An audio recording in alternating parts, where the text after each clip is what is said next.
Hello. Hey there, and welcome to NSYNC episode 6. I'm your host, Indra's Net, and today I'm here with my old pal, Pictureplane. Um, Travis Egedy. Pictureplane is a friend and collaborator, one of my favorite current artists out there in the world of music, fashion, and art and stuff.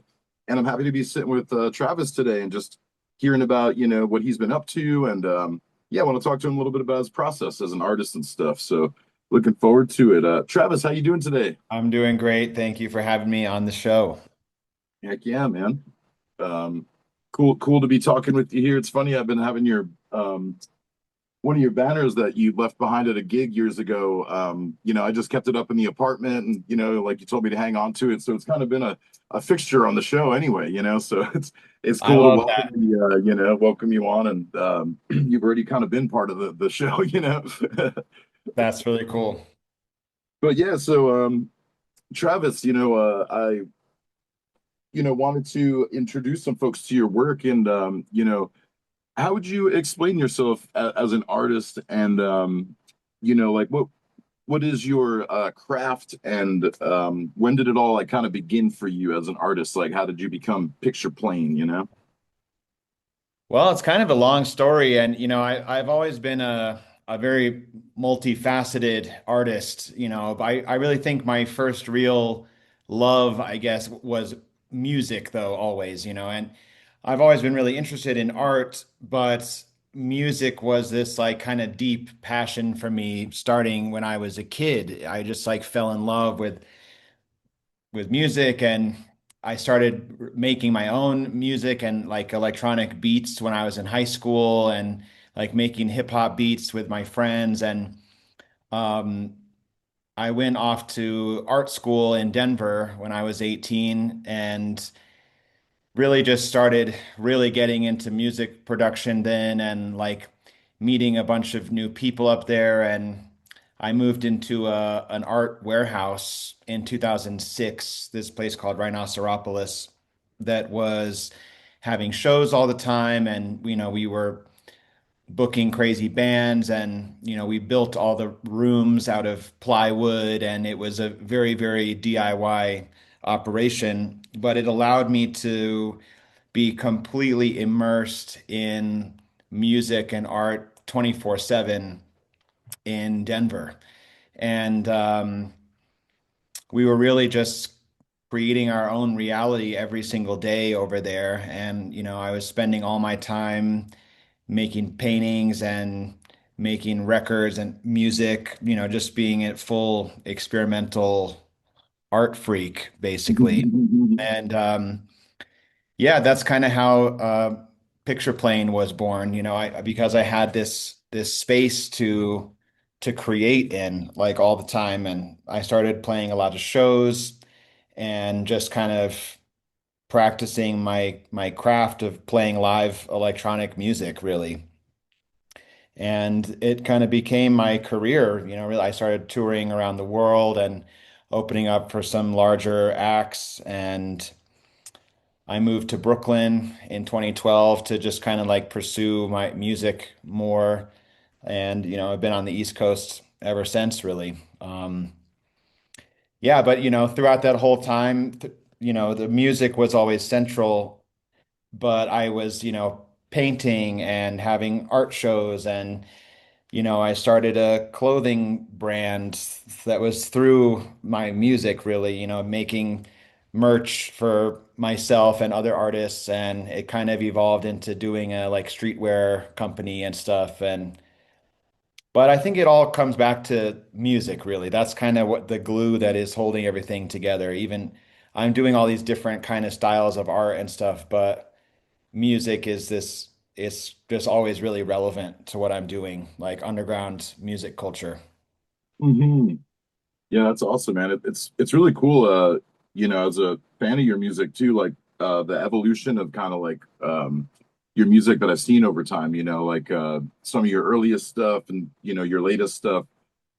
There's certainly like common threads and a common energy that runs through it. You know what I mean? But it's been really cool to see just the way that you as an artist like you take on different like inspirations, and and It's it's always nice to. evolving for sure. I've never been the Mhm. type of person that is only interested in like one genre or like one thing, like my influences and stuff I'm inspired by and what I'm interested in is all over the place, and so that's kind of been this almost like a funny blessing. And I don't want to say a curse either, but it's like a lot of people, they like things to be more simple or something, or like they're like, oh, I like this, or like I'm a DJ that plays this one type of music and like that's what I do, or like I play in a band and we only do this type of sound. Mhm. My musical career has been a much more like hard to pin down. It's not really one genre or anything. So, but that's how I like it, and that's what I do. It's really varied.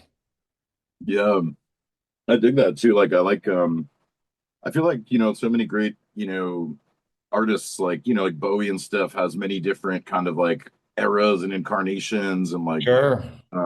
it's I don't it's always cool to especially when someone's got like a multifaceted thing, like you do fashion and a lot of aesthetic stuff. I notice, so it's cool to see as your music changes and aesthetics build. And I feel like I've almost certainly seen Alien Body as a brand kind of inspire other brands, early on. Like from the jump, it felt like some of your styles were um almost being incorporated into like the streetwear vibe, like it I For was almost like, sure. where it feels like there's people looking, like paying attention, you know what I mean?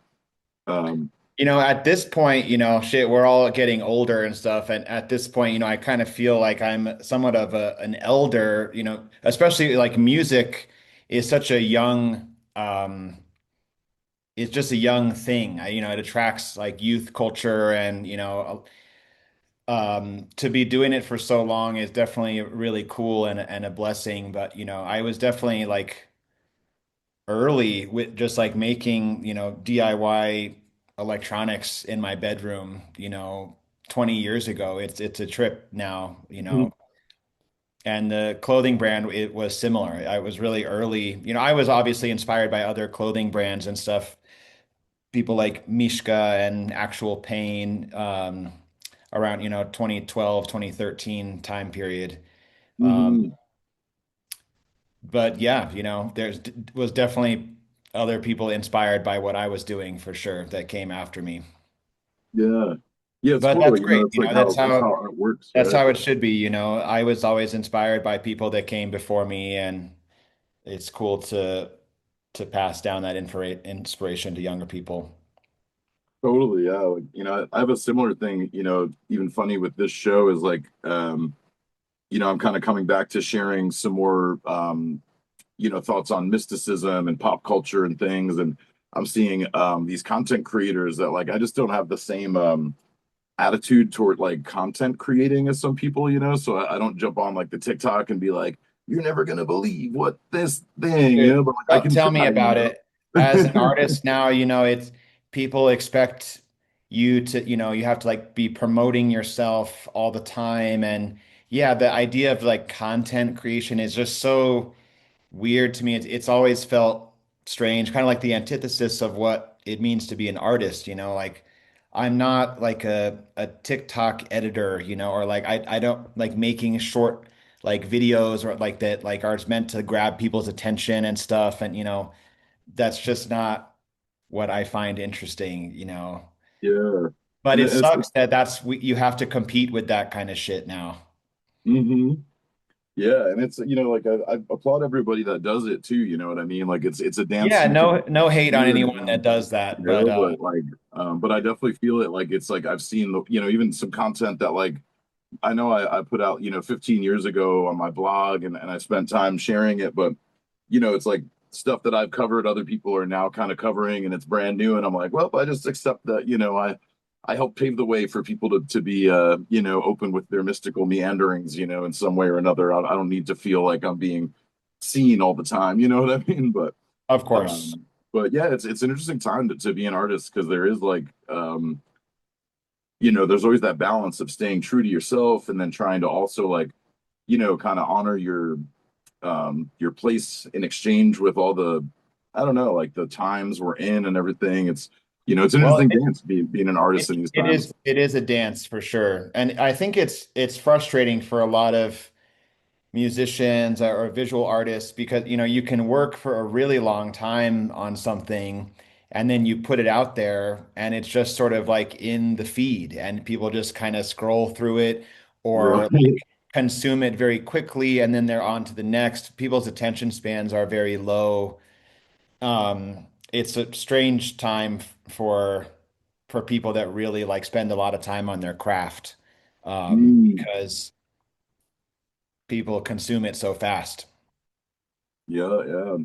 Yeah, it's definitely like it's an interesting thing to see the way that like that plays into things and like but I think a lot of artists also know not to like let that necessarily change what you're doing. You know what I mean? Like it feels like um at least as far as I can tell, your path has stayed organic to yourself, as an artist as things change and like That's what um you got to do, just stay true to yourself. There's no other, if you're trying to always hop on the new trend or you're worried so much about what, people are going to think about it, rather than just focusing on your art and making it the best you can or be staying true to yourself, that's really important because mm, things always change or, trends are always shifting, but good art is good art always. So, right. Yeah, I feel that. And I wanted to ask too about like the inspiration in some of your art, because like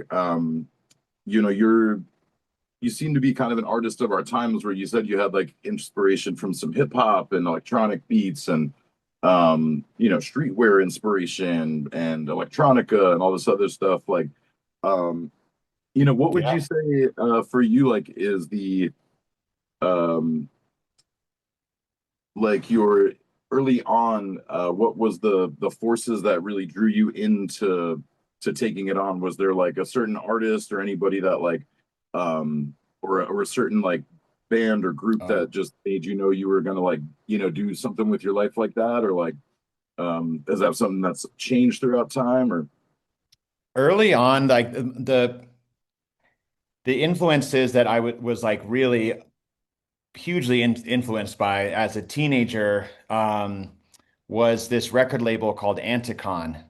And, they're somewhat well known in the underground hip hop scene, but, this was in the early 2000s. They were really kind of at a creative peak. And it was like experimental electronic music with like crazy abstract poetry over the top of it. Um, but they would perform it live, they would use like live electronics and be flipping samples live and like it was this crazy like super creative art school hip hop shit that I was like oh, really cool. into. And that kind of was what really inspired me to start like making my own music, I think, but also that I could kind of do whatever I wanted really and like be experimental with electronics and not just like making like straightforward hip hop music or something. And that kind of led me into, once I kind of got out of high school and stuff, I started discovering all kinds of other just insane music. I got into crazy bands like Black Dice and Wolf Eyes, like crazy harsh noise and like abstract noise music and stuff that really showed me that, music and sound could be anything you wanted it to be, and it like almost like treating it as like an abstract expressionist painting, but with sound and like collage and just like so I was always attracted to really like free form and like experimental, like crazy music stuff, that really inspired a lot of my visual art making and, just I was inspired by like freedom, like the freedom of sound, like no rules, no boundaries. And like a lot of noise music was what really kind of like broadened my horizons of that anything is possible or music can be art and total freedom, sonic freedom really. Yeah. The That's early, that's. A, yeah. oh, I'm sorry. Yeah, yeah.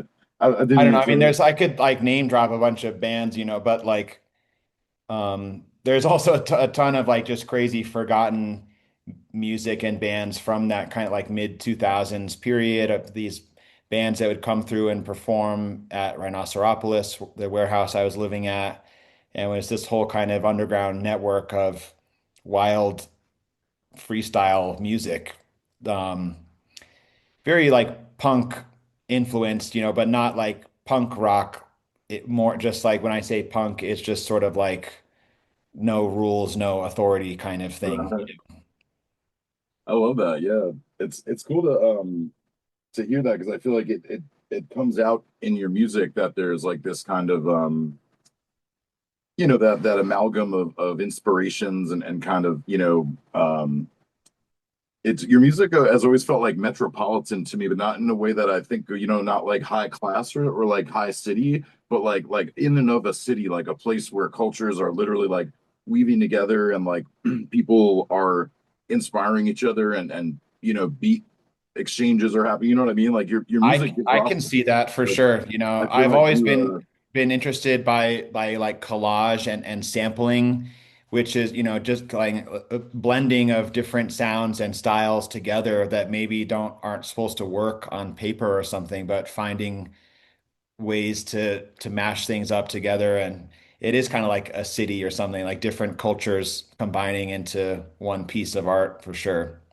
yeah, like it definitely like it felt like it made sense when I had realized that you were a New York artist for some time. I know you said you were in Colorado, and then have you ever been you ever lived anywhere else for long periods, or has it mainly been those two? No, Or well, I grew up in Santa Fe, New Mexico. mm, So, all my childhood and my teenage years and stuff were all in Santa Fe, which is a really unique place. And, I still have my family still lives there, my sister and my parents and a ton of old friends that I grew up with and like high school friends that I still keep in touch with. And I go back there multiple times a year, so I still have a lot of roots in New Mexico. mm, And it's a very mystical, kind of new agey, um, very ancient and kind of like sacred place. It's a unique town. yeah, I And was gonna say, is that I is was that just kind of like normal when I was growing up there, but I realized how kind of different my upbringing was once I left Santa Fe and kind of like met other people. Not everyone is from a crazy cool town like Santa Fe. really? I was gonna say, is this where some of that like alien body influence comes from? Is like you seem to have some cool like X-Filesy, like like I know you have a taste for some of the kind of mysterious and stuff, right? For sure. I'm sure that Santa Fe was influential on that. Same with Colorado too. I mean, going out camping in the wilderness in Colorado, it's really Mm, trippy out there. There's a lot of, we would see UFOs and hell uh, yeah. you know, that kind of like psychedelic wilderness, like mysticism in the mountains. I've always been really, that's my shit, really.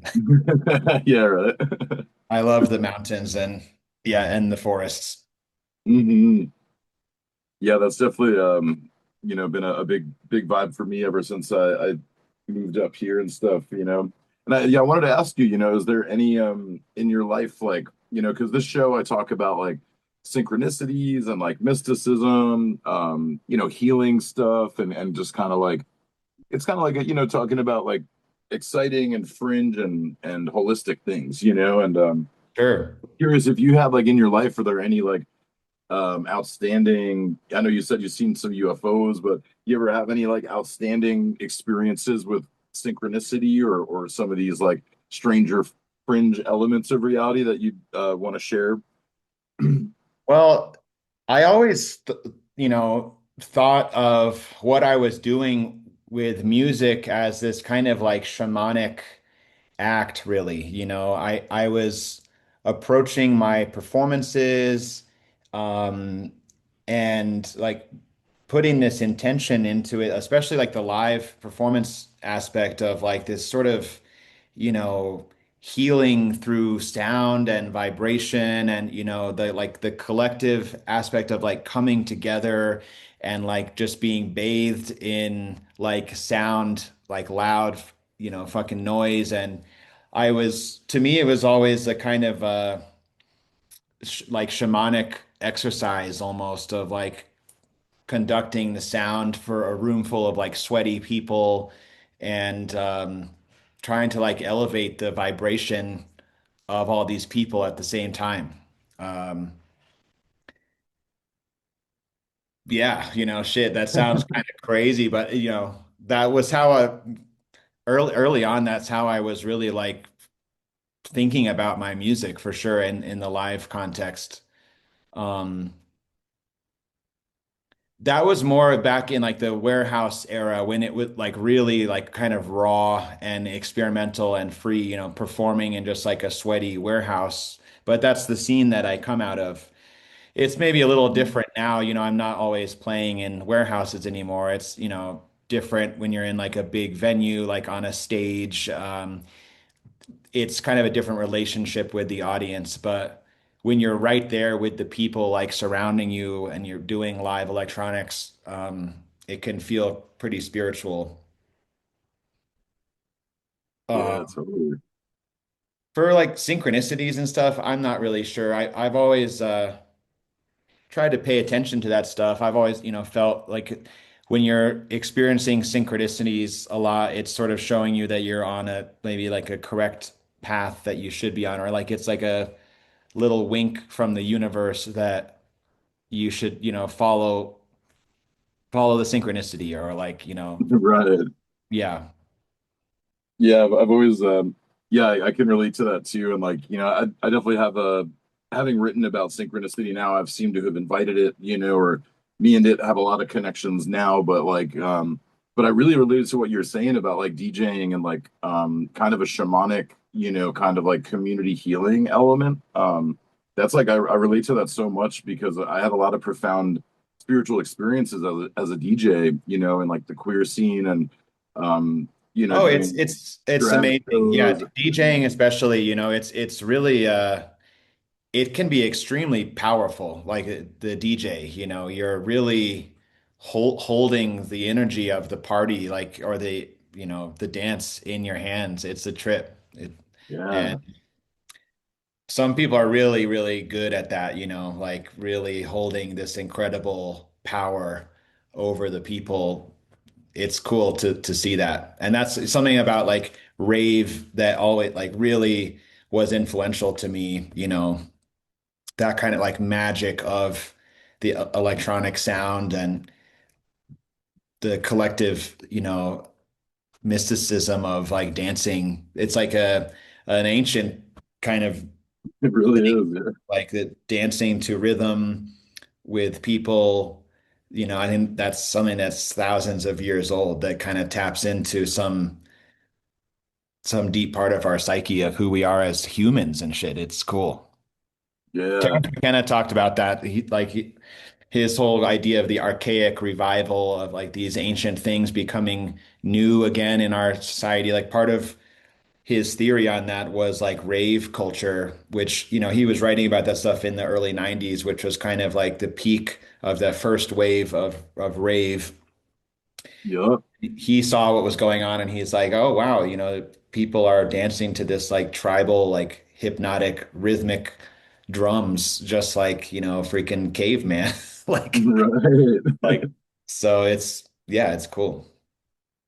Yeah, it is. It's beautiful. It's something I've been talking about, kind of like more frequently lately too. It's like I've come to realize a lot of how, because I've been involved in like spiritual work in my life and stuff like that, and shamanic work and ceremony and stuff like that. And it's funny, like as I've gotten older, I've realized that like um, the lodge or the temple or the campfire or whatever, like it's all the same, you know what I mean? And like and it's beautiful like how throughout our lives we go into these like collective spaces of like ceremonial like healing and celebration, and folks like yourself like put in this work to create like nights of joy and bliss for people. You know what I mean? And like to me, Totally. it's like it's really spiritual work that like the artist does on Earth. You know, and like I feel like hopefully our culture is going to continue to like celebrate artists. You know, because in this materialist kind of world that we've been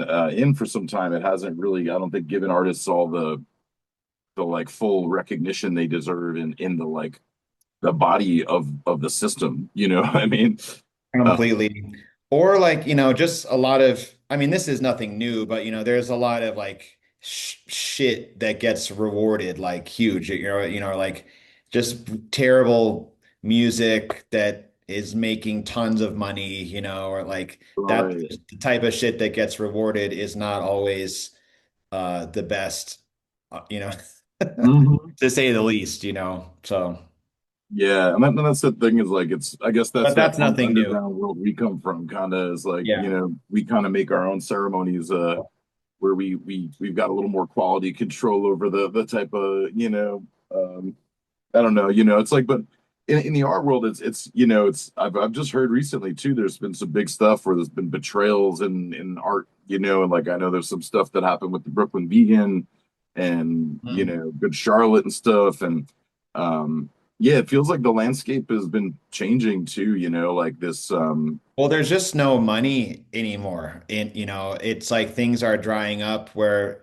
you know, publications that would cover music or, there's a lot of things that have dried up where there used to mhm, be some like income or economy there really. right.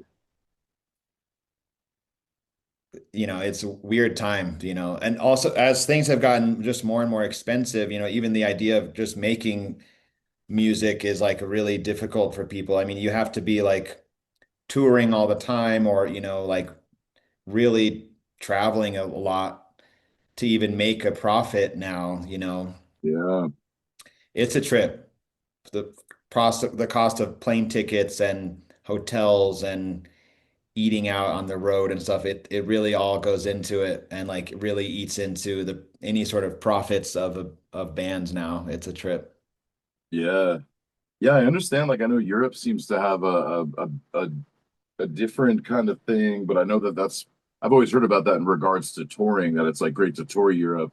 I don't know how what the European music scene really is, but yeah, like it seems like there's I a think the big difference of Europe and the States is that there's more like government um grants and just like not even grants but just like support for artists, whereas in the United States there's like literally zero. It's like you're just totally on your own as an artist. You want to make it work. In Europe, I think there's a little bit more it's like part of the culture there more a little bit to like facilitate and like help artists a little bit, you know, Mhm. but the United States, there's very little of that. Right. Yeah, it seems like there's like and then that's something that's been pretty cool. Like, we did a great event together a couple of years ago. It makes me think about it like like Machine Girl are some buds of ours that like another one of my favorite like New York bands that Yeah.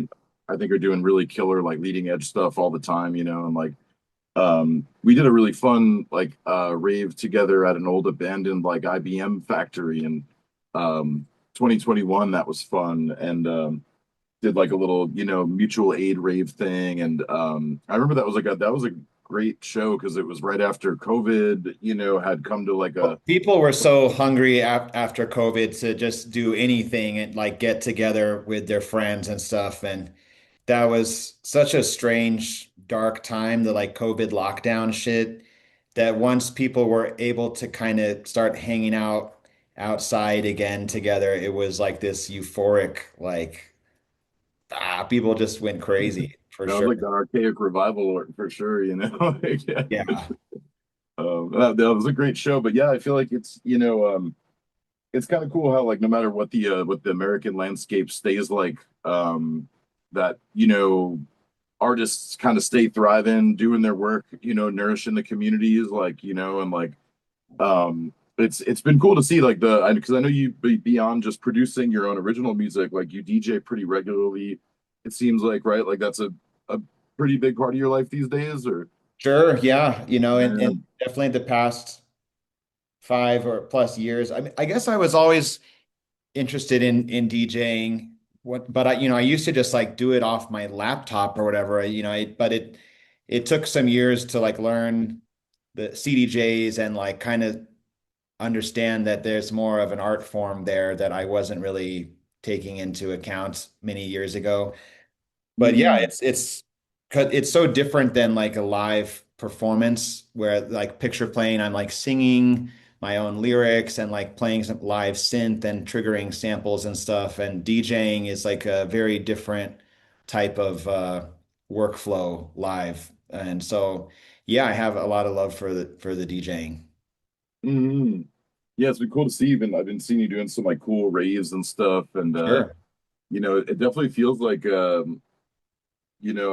been even in my own stuff. I like referring to like Johnny Mnemonic. You know that movie. I feel like some cyberpunk vibes. Like Sure. it feels like we're inching into those Johnny Mnemonic that territory. With like the low techs and then like all that like kind of trippy like cyberpunk. People are building cyber decks now, and like there's like it feels like we hit that time or something. And I feel like your music has been like a good pairing for for the times we're in. Like the your music seems to have a kind of like some of it throws me back to that like I don't It's know like definitely, wave Blade Runner-y like I feel like a lot of my or something too. the music I've made, it's kind of the really definition of kind of cyberpunk, it's Yeah. electronic punk music and it's like techno futurism,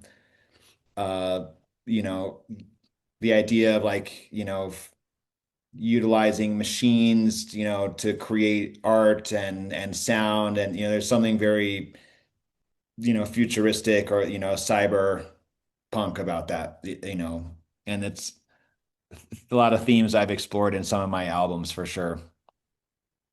Yeah, it definitely comes through your vibe, like I've always felt like a lot of your especially later stuff like Technomancer and stuff like that, and that's such a great name too. That song's a banger. But That yeah. is definitely I like think my main like cyberpunk album. I think that was a big concept about that record. The Technomancer is like someone that utilizes technology for like magical purposes. You're like a magician of technology, basically. And that whole record is really about that. I wrote like a manifesto about the Technomancer manifesto that Oh was well, I gotta check that out. I haven't heard that. it's like a long, crazy poem, basically, of just like real, like abstract, like cyber sorcery shit. I don't know.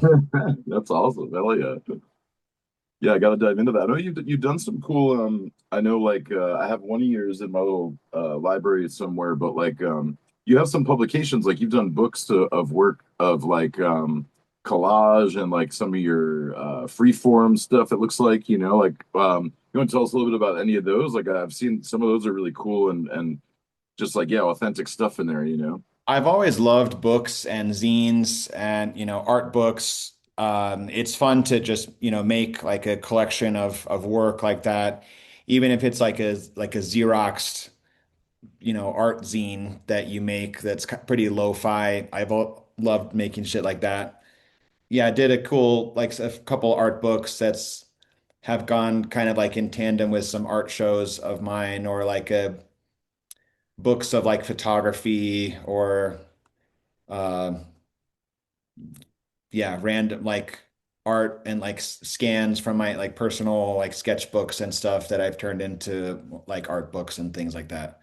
I just love making, physical media, Mm. It's cool to like produce objects that people can have in their house and look at because that's the shit that I like too. I love like collecting weird stuff or, books and art that people make. So it's fun to make shit like that that people can consume. Yeah, that's cool. Yeah, I dig that.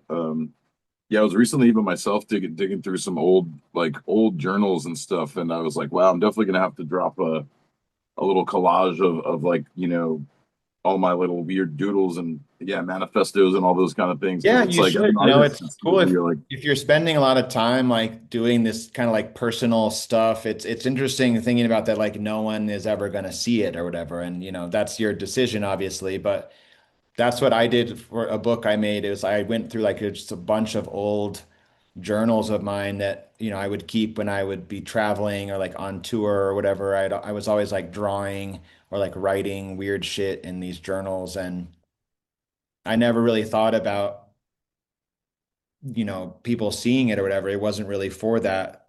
But I just like scanned a bunch of the best pages of these weird personal journals and put it all together as a book. I thought it might be interesting of people to kind of see a little window into my creative brain or something. yeah, that's cool because like you'd think that that's like wouldn't we love for our art like to have the access to some of our favorite artists like journals like that or collages like that like if you get lucky sometimes folks have prepared something or other people will anthologize things or something but it's cool. I love I like the way that like DIY culture like yeah, documenting your life and your culture as its own history too, you know what I mean? It's like it's a cool thing to in art you're also like, Documentation is really important. You know, I throughout my art career and my life, I think it's hasn't been documented very well, honestly. You know, I kind of come from a time before smartphones and, you know, we had digital cameras and stuff, but it like the documentation of a lot of like my early art making and music career is like very little. It's kind of crazy. Like it all just exists in memory. And I'm not even talking about that long ago. This is, you know, in the mid 2000s and early 2010s, there was the documentation was not the best of like underground culture at that time because we weren't really thinking about it. I don't know, you know, social media was really different. It was just like MySpace and some Facebook and stuff. And yeah, you could right. upload some photos and shit, but it wasn't the same. Uh, like having to like taking photos constantly or video of like every single event, you know, it wasn't like that at all. Yeah, A yeah. lot of that shit's just lost. It's crazy. It really is like it's a different time. Like I remember back in the day when there wasn't the yeah, like you said, you had your MySpace or whatever and like found out about shows from flyers and word of mouth and it was like just a different time. But yeah, so I guess these days what do you got going on now that you're in is it Mexico right now or Yeah, at Mexico City, I've sort of relocated down here for the time being with my girlfriend.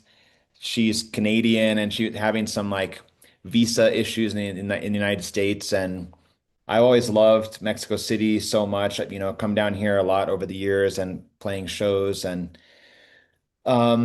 yeah, kind of just like on like a cool adventure down here at the moment. I'm still like based in New York.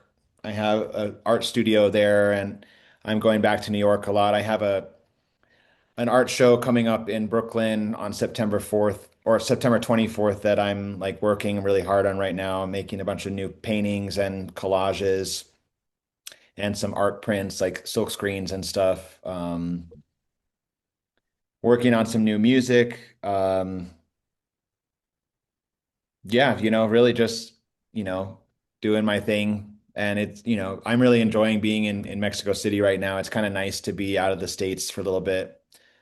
I'd been in New York for a really long time and it was kind of just figured it'd be cool to kind of do something different for a year or two. yeah. Yeah, not a bad time to, explore a bit. Oh, totally. No, it's nice to be, you know, down here like Mexico City is so far south that, you know, I'm sure it's different around the border and stuff, obviously, but the kind of like Trumpian politics and you know the like all this shit that is just like constantly in your face in the USA all the time like no one is even talking about that down here. Like it's really, I feel really removed in this cool way. I see it all every day on Twitter and stuff, all this shit that's happening in the US and just like the shit that people are fighting about is so absurd. And it's nice to be away from that for a little bit. Yeah. Yeah, I feel like it's definitely like not like the times are wild in the US, and it's like I think a lot of people are kind of like settling into their own kind of relationship to the new energy, in the US and stuff. And it's Well, it's bleak. There's not a lot of like hope for the future in the US. It's like strange, that people are, it's, I used to be like such a like hardcore optimist and like very passionate about the future and stuff when I in my younger days. It's getting harder and harder to think that way anymore, like now I'm just sort of like I have no idea like what the future will be. I really have no clue. It's I think it's scary, especially for like really way younger people, things are so expensive for them now and like there's like no hope in the United States. It's a trip, dude. Yeah, and I gotta say, it really is. It's unbelievable to me at times to like where we're at, Yeah. But like I'll say the good thing I've noticed, at least around here in Kingston, that's given me some hope has been I've noticed there's been, there's a lot of people still moving up here, and it's like, it's raising the rents, and like I'm still even going through like that difficulty of kind of trying to hang tight in a city where the rent just keeps going up and the landlords are pushing it, and like but there's some also beautiful community that's definitely coming out of the like that, the Sure. desperation of There's the always economy. like amazing people everywhere doing amazing things. I'm very much Mhm. a humanist. I believe in people. I believe in the good in people, and you know, yeah, there'll always be like great shit happening and people doing cool, positive things. But it gets harder and harder, if the cost of living is just completely unattainable for people, it really starts affecting all aspects of life, which is a trip. And that's like when shit gets dark, if people can't afford to literally do anything. So it like kills community, it kills creativity. And that's not good. Right. Yeah, and that's like, something that I feel like as like culture people like us, like it feels like it's important that we keep doing our work of like hosting these like nightlife spaces where, like you were saying, we can kind of share, like bathe each other in sound and share in like a brighter world for a while. You know what I mean? Because it feels like as the real world stays intense, like those nights where we go to get to be together in the club or whatever, like that's so much more important as this like the regular life feels so much more intense too. Completely. There's like a beautiful escapism, in music or, in the dance floor or something like that. It's like Mhm. that's a big, beautiful aspect of the like underground culture like that. Yeah. Yeah, I've always thought about it. I forget who it was, but there was some like union organizer that had like a really great quote once that it was like, "Give us bread and give us roses." And if I remember that, that what that referred to was like that in life we really just need like work and food and shelter, and then the roses is like the art and the romance and like just the beauty of life. You know what I mean? And so when I think Yes. of like bread and roses at the core of revolutionary symbolism, I always think about like artists and my art friends as being part of those roses that are like the combo that the people need to keep going. You know what I You mean? know, that's cool. I've never heard that before, but that's very real, like yes, Mm, food, water, shelter, that's like the bare minimum. But like life needs the roses, you need like beauty and mm, like passion in life. That's a huge part of being alive, mm, and that's what art is for sure. It gives you it creates beauty in the world, which is hugely important. A lot of people totally forget about that or like they have no interest or they don't care about beautiful things, but I try Mhm. to make the world a more beautiful place with however I can by creating stuff like that. So Yeah. I Yeah, like and red and roses. That's yeah, cool. right. Yeah, it's something I like to like. I think some badass, like I said, union people way back made it up, and it's just like it feels like it hits whenever I think about art and community and just like yeah, the times we're in, like it hits. I noticed the where the bread and the roses are at, and it's like it's good.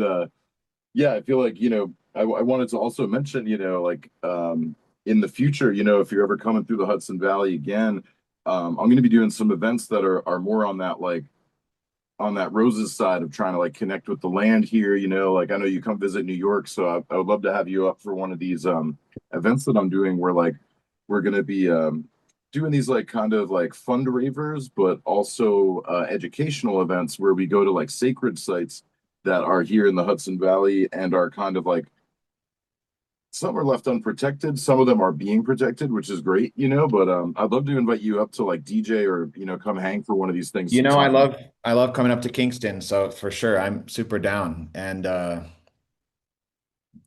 yeah, Yeah, anytime. it's like a. I think you feel like the one of the artists that I've met along the way that it would you'd be a good fit for the vibe as we've often done some cool cool events together. Sure. What's the next one you're planning? This next one coming up is September 4th. It's going to be starting at Night Swim Kingston, and I've got a couple of great like authors and kind of researchers and leaders in their field coming through. One of the guys is Glenn Kreisberg. He's an author of this great book, Spirits in Stone. I was telling you a little bit about that before. Yeah. Glenn is an awesome researcher who put in a bunch of great work to this book to help uncover like some of the the history of Turtle Island, like the culture of the first people here before colonization, and throughout the Hudson Valley, there remains so much of this culture, and it's like remnants that are just like kind of like unseen or just generally left unprotected by the way that history has rolled out here, But and then I've got Evan Pritchard also involved, who he's the author of a great book called Native New York. And he's also the founder of the Algonquin Cultural Center, which seeks to preserve the first people history in the Hudson Valley Yeah. because a lot of the first people here were pushed to like Oklahoma, Ohio. So, Evan is really, I think, one of the remaining voices of some of the first people here. I think he's getting into his 60s now. He's an older guy, but plays the flute real awesome. He's going to tell us about the land and tell us about the spirituality of the first people. And yeah, and then we're going to go on a guided hike the next day after the educational dance party. And we're going to hit one of these local stone like ceremonial sites in Woodstock that Glenn has been leading hikes to for some time and helps protect that land. There's like a bunch of beautiful stone structures there that I think it's great. My intent for all this is to help ground us, here on like real planet Earth, like the real full Yeah. story, and a lot of this stuff here is there's a lot of energy in the Hudson Valley, and this stuff is It's such overlooked. a sacred valley. I mean, the Hudson River is so majestic and beautiful, it's Yeah, and I'm sure, for thousands of years thinking about like all of the lives that were lived along the river there, it's profound really. So, yeah, those any sort of stone circle in the Northeast, I mean, that's incredible because those are like really old, I'm sure, like very ancient. It's just really cool to think about. yeah, and it gets real deep, man. Like the book that I'm writing right now, I can't give too much away on the podcast, but like I'll share some stuff that's really been fascinating. That there's evidence of possible Druid stoneworks here too, like in the Hudson Valley and all over the Northeast. And we know that there was, seafaring Vikings that certainly made it over to the, pre-colonial Turtle Island America. But Yeah. there's definitely some evidence, especially in some of these dolmens. Glenn talks about them in Spirits and Stone. There's to me, it looks like a mix of possible Druidic habitation and also indigenous and possible, like these people might have been cool with each other, and Yes. Yes. um, the wildest thing that I found out right when I started writing my book and researching this Um, not only did I find out that my family's mountain in the Catskills is one of these key sites that has indigenous stone structures on it, which is weird because it's my family from the colonial side. Like I have my mother's side has indigenous heritage, and my dad's has the Catskills, British Revolutionary settler side. And so, Wow. yeah, so it's been a real trip, like this guided journey on both sides of this thing in the land here. And it was even a kind of a synchronicity for Glenn when we met because he has a chapter in his book here about the Halcott Mountain structures. It's like, yeah, right here is like, yeah, Halcott Mountain Cairn Wall complexes. And so even when I met Glenn, he was like, whoa, this is like a synchronicity in and of itself that we're talking. But so, it's been How a many real, how many dolmens are around there? I mean, 'cause that is super interesting. I mean, people, I guess people that don't know, like a dolmen, they're largely found around England and like uh, France and Spain, like Western Europe. But it's like two standing stones and like a stone on top of them, like a lintel stone. And they're very mysterious structures. The people that made them they're thousands of years old, and it's interesting that there's a few dolmens around the Northeast. yeah, it's really interesting because it's like, it doesn't seem to fit the rest of the landscape too much, like around, it's like only the northeastern part of America that has these dolmens, it seems. And like there's one right here in Kent, New York called Balanced Rock that I visited, and it's crazy, man. And the weirdest thing about it is that I swear when you look at the thing, there's almost like Mayan or like Olmec looking impressions of the thing. It's called Balanced Rock here. I visited it like once or twice recently. It's only about an hour from my house. Um, and that thing is massive. It's a massive glacial erratic that's balanced, but it looks like an Olmec like or Toltec head or something. I swear, like if you did dive into that, it's part of in my book. I'm starting to potentially wonder if it's got some of these like Atlantean, if it's possible that there's influence of numerous cultures merging together here as was prophesized, like the US was supposed to be the new Atlantis, that's like kind of part of the prophecy that the Masons and the Templars had founded here. And um yeah, there's a great researcher, Scott Wolter, who actually just recently came out with some news that the Templars actually visited the Catskills in, I think it was like 1198, and supposedly hid some of the most important Christian Templar relics ever in the Catskills. And The Templars in 1198. That's crazy. yeah, dude, I'm pretty sure it was 1198. It could be maybe a little later or something, but it's there's a thing called the Cremona document that apparently is the journal of this journey from Templars who followed like a prophecy to this new land, and they hid relics here supposedly in Hunter Mountain, which they call the Mountain of the Goddess. And they supposedly hid relics here because Europe, with the church and that kind of stuff being the power structure of the time, they had to protect these relics or whatever. And so supposedly they're saying that even like these scrolls with the words of, I think, Christ himself were kept in the Catskills here. It's Oh, wild. If you wow. look up this dude, Scott Wolter, he's got a thing called The Hooked X. I think it's his channel or a book he wrote for sure. But dude, when I started writing my book about the Catskills and my family history, I was actually invited to DJ up in the Catskills right near my family mountain. And then that night that I was sleeping at the artist residency at the Prattsville Art Center, um, I was writing my book and crashing there. And then Scott Wolter that very night dropped his news about the Yeshua scrolls in the Catskills. And I was like blown away. I was like, no way are the Catskills at the center of a Templar mystery while I'm launching my book and all this wild stuff right now. So yeah, that's been a really wild Have you journey. read, I know that you're familiar with Hakeem Bey and stuff. Yeah. He lived around there, and Hmm. his other pen name, Peter Lamborn Wilson, he wrote a few books about like Native American history in the area. There's this book called River People that he talks a lot about like Hudson Valley, like mysticism and native culture. Oh, no way, man. You should Okay. definitely check his work out on that stuff. Thank you. Oh Because yeah. he's writing, from this cool like anarchist, like mystic perspective.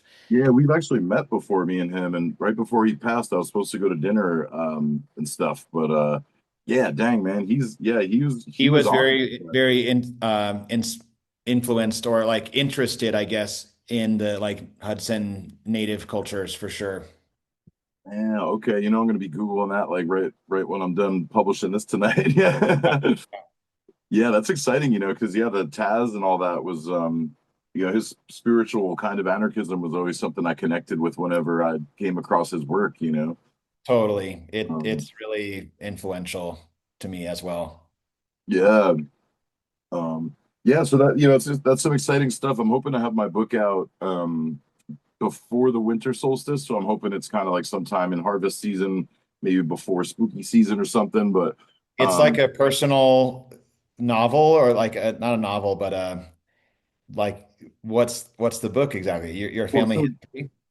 oh no, so there's this book is called This Place is Special, and it's a I'm calling it like a people's spiritual history of the Tuck Valley, which is like, basically that like I'm trying to help tell some of the story of the first people here, some stuff about their spirituality, how they related to the land, and then also just about like the spirit of the Hudson Valley. Like I found something really powerful about this valley is that it's kind of like this natural like goddess place. Like you come up into the Hudson Valley to kind of heal from like the city and all of its like intense patriarchal business, like all that stuff that goes on in the city that's so kind of at times like not humane. You come up to the mountains to get close to God and nature. And so like the Hudson Valley has always been like a natural retreat center, I feel, and it kind of like attracts in all of its history this idea of a spiritual retreat or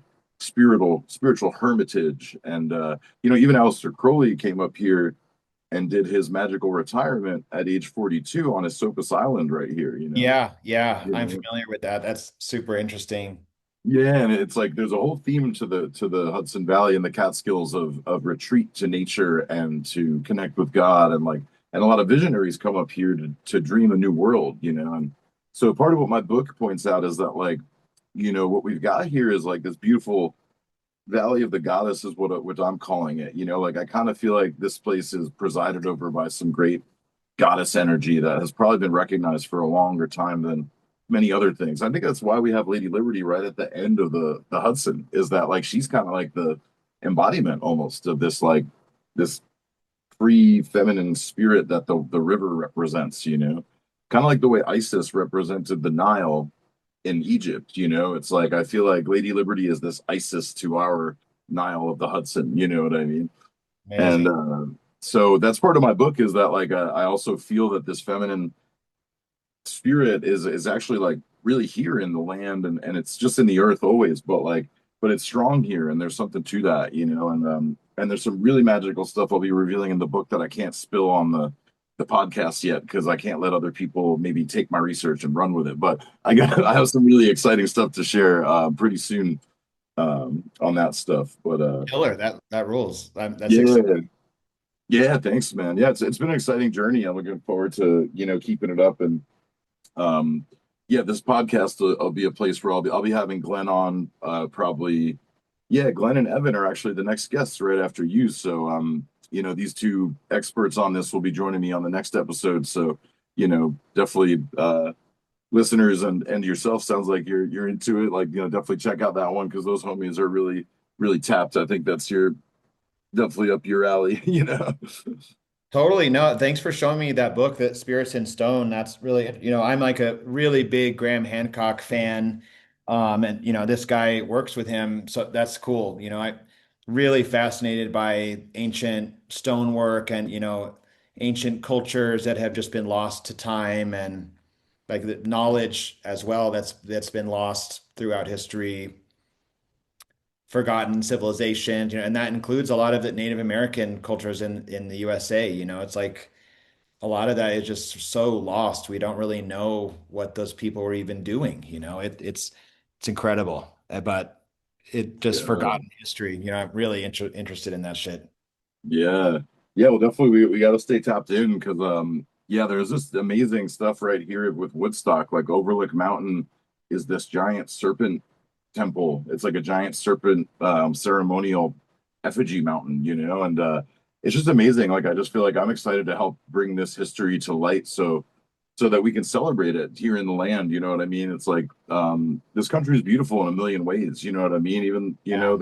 even the government and all the stuff for everything, the way the humans all do this dance of life together that, like we're bigger than the state of New York, but there's deeper and older things and there's big new beautiful things. And I feel like that's like kind of what I'm hoping to help with my book and the podcast and all this stuff is like to like bring it all into a, you know, to the light, into light or something.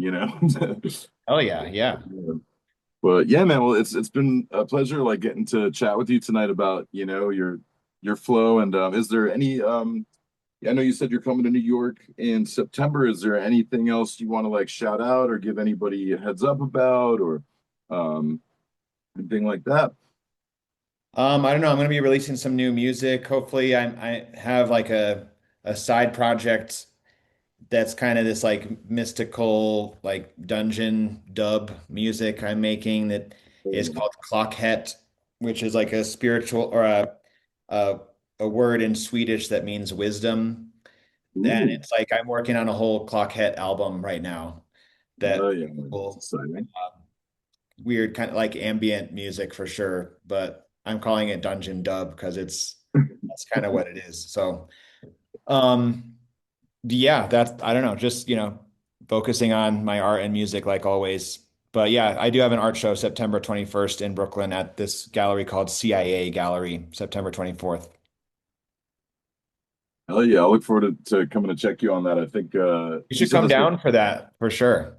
yeah, hell yeah, man. You said Yeah. that's 21st? The Um September 24th.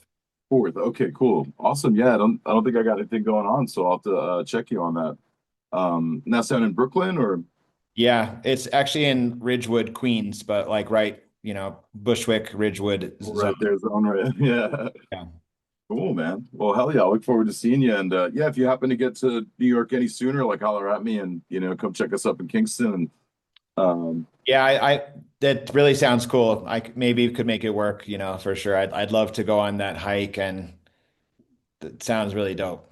yeah, dude. And there's always room on the DJ decks for you. So if you Yeah. swing out, jump up, Okay. But, Cool. yeah, man. Well, thanks for joining us tonight, man, and thanks for like your artistic contributions over all the years. Like I've really loved Thank you, Kevin, for your sure. music, and it's been a pleasure to get to like work with you and yeah, just to continue to inspire and do your thing, man. Yeah. Thank you, brother. Yeah, brother. Well, I'll talk to you soon, and thanks to everybody for listening. Stay tuned with Travis Pictureplane on the socials and all that, and stay tuned for his upcoming art show. And otherwise, I'll see you for our next episode with Glenn Kreisberg and Evan Pritchard at the end of the month. Till then, stay in sync. I'll see y'all. Peace.